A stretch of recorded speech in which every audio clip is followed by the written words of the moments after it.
केन्दुझर पर सुनाम आनिले डाक्तर मनोज कुमार मिश्र। मनोज पेशारे जड़े डाक्तर हेले तांकर निशा बही लेखिबा आउ सिनेमा करिबा। तांकर निर्मित सिनेमा एवं देश विदेश में पुरस्कृत होगा सहित बेस प्रशंसा साउंटुछि। केन्दुझर राजनगर डाक्तर मनोज कुमार मिश्र वर्तमान भुवनेश्वर में ऑर्थोपेडिक कंसल्टांट भाव कार्यरत।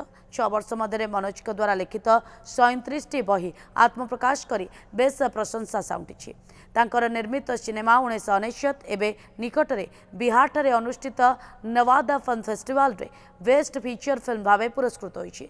चेन्नई तामिज मातिगान फिल्म फेस्टिवल रे मध्य बेस्ट अनवारी फीचर फिल्म भाव पुरस्कृत होइछि। सेहीपरि रोम रे प्रिज्मा फिल्म फेस्टिवल को मनोनीत होइछि।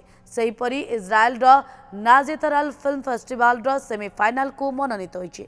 केन्दुझर माटीर पुआ आज देश विदेश में बेस प्रशंसा साउंटि जिलार बहु बुद्धिजीवी माने बेस प्रशंसा करने सहित तांकर उन्नति कामना करिसेंति।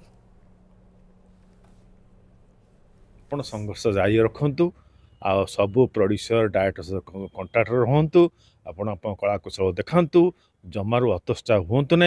आपण यदि संघर्ष जारी रखिए मन भांगे ना ताहले आपण निश्चित दिने ना दिने सक्सेसफुल हेबे। प्राइम राग एमिति जी मन को निजर करिने प्राइम चिली पाउडर गर्व और गौरव विषय केन्दुझर सहर डॉक्टर मनोज कुमार मिश्र ये केन्दुझर डीएनए स्कूल एवं पर कॉलेज शिक्षा लाभ कर सारापर वृत्ति रे डाक्तर है 7 वर्ष भितर बहु पुस्तक रचयन लिखा एवं बहुत गुड़े डॉक्यूमेंटरी पिक्चर करवा एवं विशेष भाव 1999 नामक एक डॉक्यूमेंटरी पिक्चर जहाँ ओडिशा देश एवं देश बाहर बेस जनमानस रे दर्शक मान निकट आदृत हो पारे।